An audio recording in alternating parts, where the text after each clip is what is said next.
Hi, my name's Barry Crampton. Today I'm going to show you around our BMW 5 Series Touring or Estate. Then I'll take you for a ride in it, but first I'll tell you a little bit more about it. It's a 5 Series 3 litre 530D M Sport Touring. It's 2016 on a 66 plate, has done 62,567 miles. Fuel economy, urban 43.5 miles per gallon, extra urban 57.6 miles per gallon, and combined is 51.4 miles per gallon. Has a top speed of 155 miles per hour out of a 6-cylinder 254 brake horsepower 24 valve engine. So rear privacy glass, we've got the aluminium roof bars, remote central locking, the plastic sill extensions, M Sport badge, 5 dual spoke alloys, high pressure headlamp wash, front parking sensors, the BMW kidney shaped grille, which was probably the last of the ones that looked okay before they went stupid and looked like a caricature. Lovely car to drive. Shark fin aerial, integrated tailgate spoiler. Just underneath there we've got a reversing camera.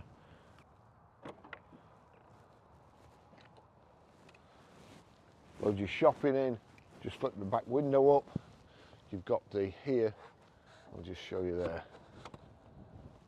That goes up. The roller blind goes up automatically. Just chuck your stuff in there. Power open, power close tailgate. That's the blind, and as you can see it goes up automatically to let you get your stuff in. Or you can just flip it all the way back and low access height for your dog to jump in. Reversing sensors, power close.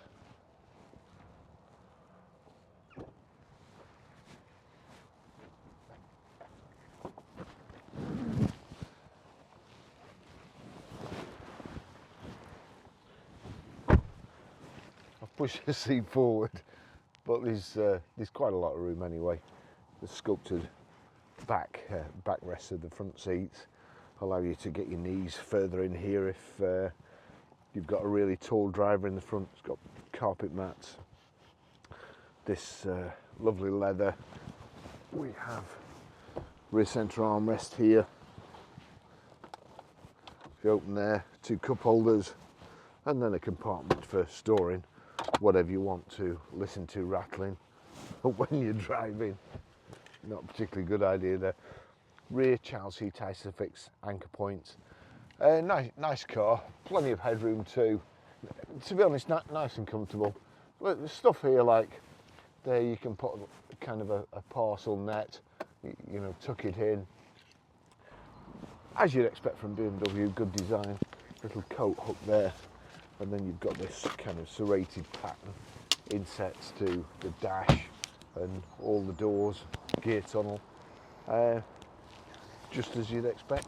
Nice car. Let's go for a ride.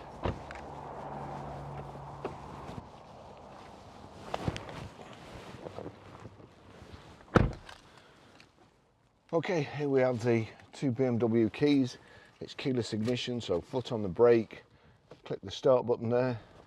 First thing to do, knock the stop start off. Cutting out of junctions is not good. Okay, so we've got electric seats. Just put that down a bit and back. And here we go. Height and reach adjustable steering wheel. Into drive.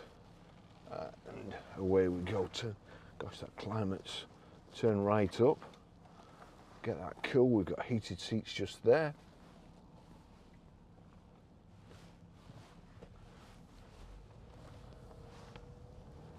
There we go.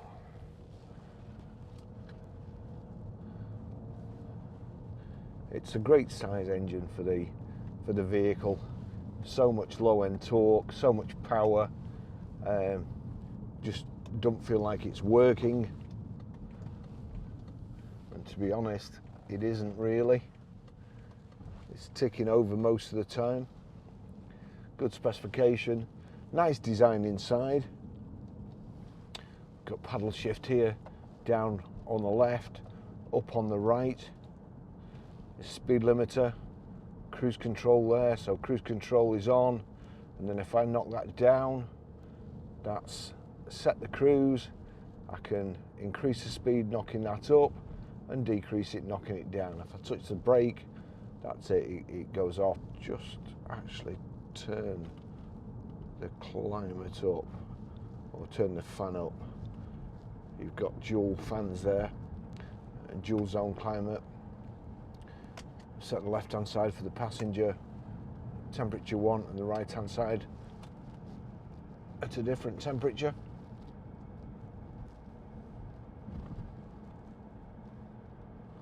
Very sporty feel to it.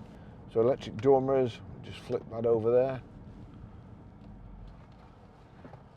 Quiet road, but cars on both sides, and 2 cars meet, coming in opposite directions at that exact point. Sod's law, I think. So there we go, just get the door handles in there, flip it across, and get these in. We can also use the gear selector as a manual,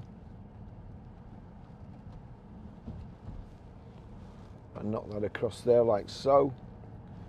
I can change up, pulling it back towards me, and down, pushing it away from me.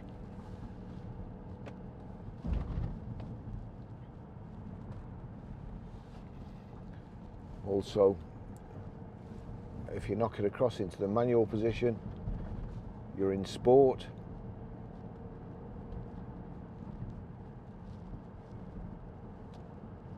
Holds it in gear as long as possible. Makes the throttle more responsive. But I don't need that. DI drive on the BMW, quite a good invention, I suppose. Certainly it's got kind of a haptic feedback. You can feel it when you're clicking it, and you've got buttons here, so if I want to go onto nav, I can just click that like so, and you've got the nav display. It's got Bluetooth hands-free, Bluetooth audio streaming, good level of specification, plenty of room in the back, nice handy vehicle to have. I've come the other way, and the train barrier is down yet again. There's your heated seats. Let's see. That's max aircon. Aircon is on there. Heated rear windscreen. Here we've got media. Click over to media. Menu. There we go. Telephone. Nav. Options. Switch off control display and so on. And change stuff around. Little ashtray there. And then we've got the centre armrest, and in there we've got USB and auxiliary in. Lock there for if you're having your car serviced. You've got auto hill hold there. So if I click that on, then I'm not going to roll back when I take my foot off the accelerator, and it's in neutral. So we're in drive, got hill hold on. As long as there's nothing coming. Here we go.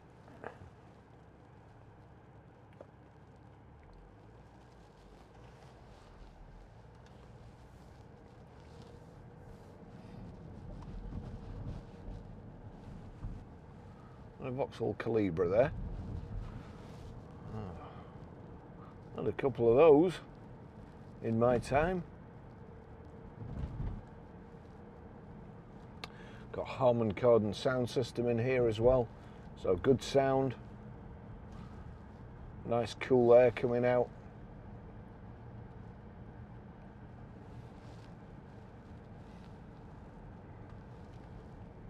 It's something you feel like you could really chuck into corners, to be honest, and just wind it round like.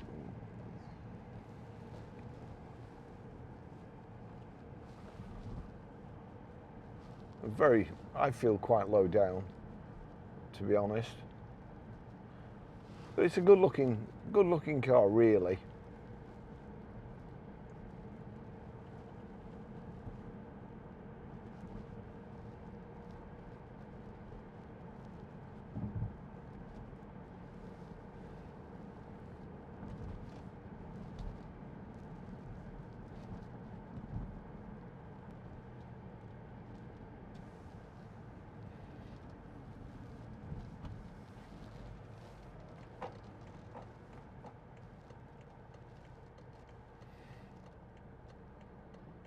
Old S-type. Again, the auto hold there, the hill hold, has kept me in position, stopped me rolling a little bit. But when you give this some power, it is a really good engine. There we go.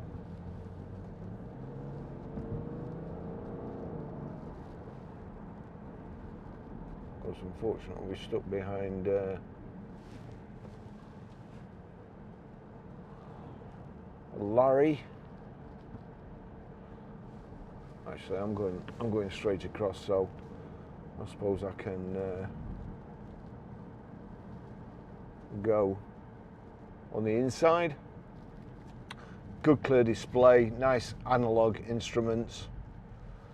On the left we've got the fuel gauge, then speedo. On just to the right of centre is your rev counter, and then completely right is your coolant temperature. In your rev counter you've got like a KERS system display. Let's go. See what I mean about the engine? It's just, you know, you're just away. Certainly can get you out of trouble when there's a big lorry hurtling towards you on a roundabout.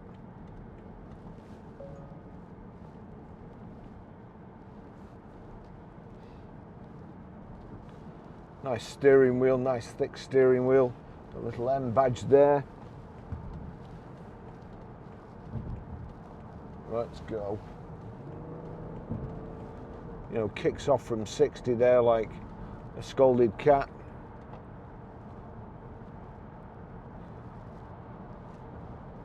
In the speedo at the bottom.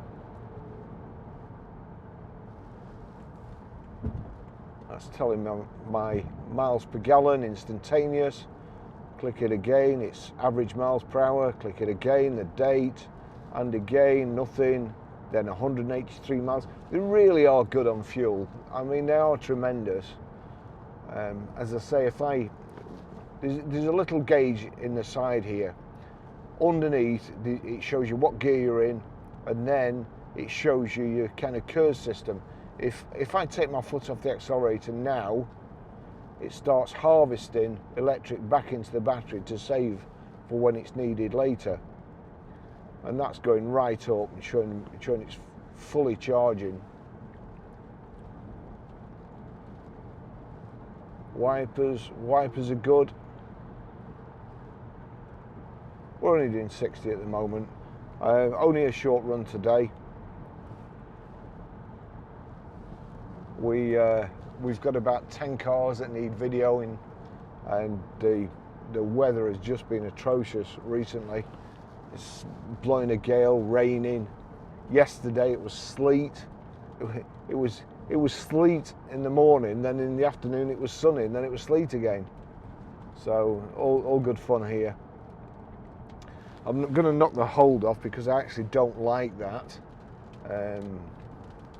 I was driving a T-Roc the other day, and trying to manoeuvre, it made it virtually impossible. It was just, you just couldn't do it smoothly. So again, something else that didn't need inventing. It's quite important that you can hold your car using clutch, brake, accelerator on a hill, otherwise they won't put it in your test, your driving test. So you know,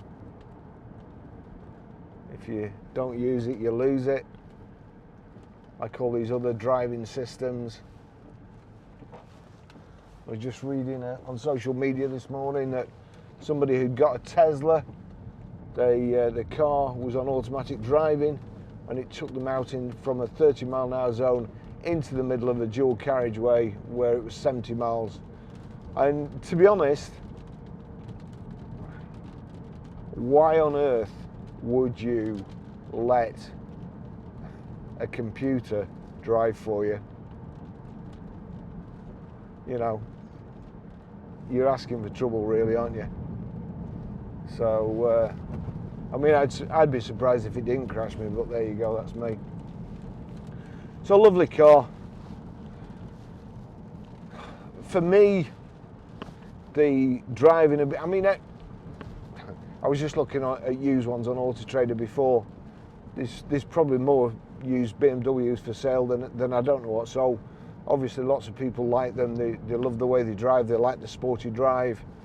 I like a little bit softer drive, and I don't like quite as much feedback from the tyres through the steering wheels, which you get. But that's me. When I was younger, loved it. Now I'm old and past it. I just want to float. I don't want to drive fast. I don't want to do anything. But if I did, then that's well, I'm only doing 40. It's 50. But I mean, just look at that takeoff. It's superb. It's as powerful as you could possibly want. Going around the corner here, just dial it in. Never moves off track, don't understeer or oversteer, just goes round as you set it when you were entering the bend. This road is awful as well. Nice comfortable seats, Recaro style seats, leg extensions here, pull it right out under your knees.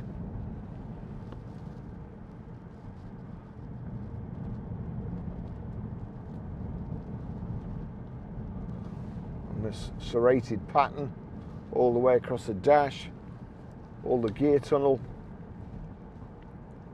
and just here as well, I should have said. There we go. If I knock that down, that's into Eco Pro. That takes all the fun out of driving. I mean, if you're going to put it in Eco Pro, you may as well get an EV and just like hang up your driving gloves. But that's Eco Pro. Knock it forward, that's comfort. Then Sport. You go into Sport Plus here, there you go. That dynamic traction control activated.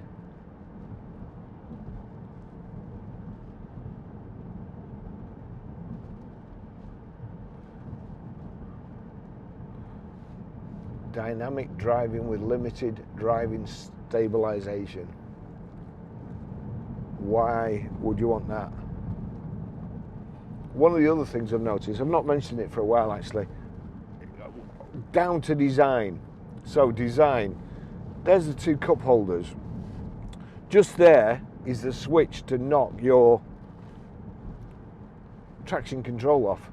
So you take a drink of your cup, put it back in there, knock your traction control off. So if you like coffee, it could get you killed. Be very, very careful.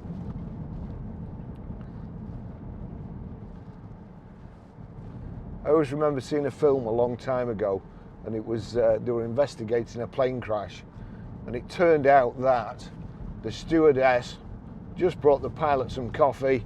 He put the coffee in his cup holder, they hit turbulence, the coffee spilt, went in his controls, and it gave him a false it gave him a false reading, and he switched the engine off, and he switched his good engine off.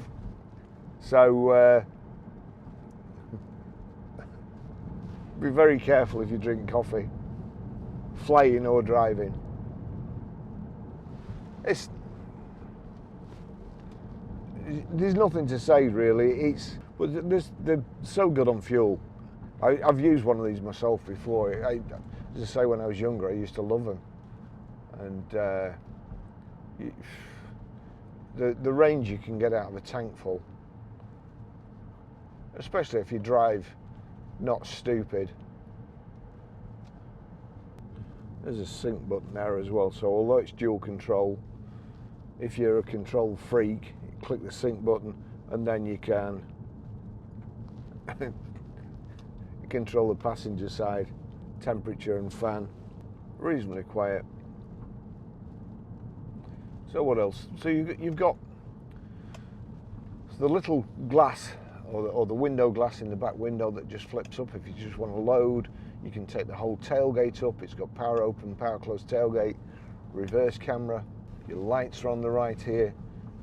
Electric windows, electric door mirrors. A nice steering wheel, good design steering wheel. Voice activation there, telephone, volume control, these nice paddles, very ergonomically designed.